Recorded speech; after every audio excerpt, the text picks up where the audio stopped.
राज्यातल्या अनेक जिल्ह्यांमध्ये बालविवाहाचं प्रमाण हे अत्यंत चिंताजनक आहे अशी माहिती विधानसभेत सरकारकडून सादर करण्यात आली।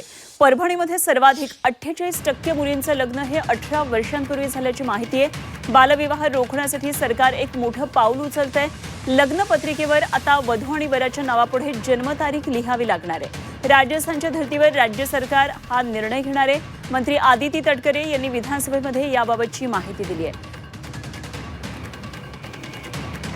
लग्नपत्रिकेमध्ये त्यांनी मुलीच्या आणि मुलाचं वर आणि वधूचं बर्थ डेट त्यांनी त्याच्यामध्ये नमूद करावी असं त्या संदर्भातलं राजस्थानच्या सरकारकडे आपल्या इथून आयोगाकडनं म्हणजे कशा पद्धतीने ते करतायत तर ते अंमलात आणण्याच्या दृष्टिकोनातून महाराष्ट्र सरकारच्या वतीने किंवा विभाग म्हणून आपण त्याच्यामध्ये ग्रामविकास विभाग आणि विधी व न्याय विभाग यांच्यासोबत त्याच्यामध्ये आपण त्यांच्यासोबत समन्वय साधून हे आपल्याही राज्यामध्ये तो नियम आपल्याला आणता येईल का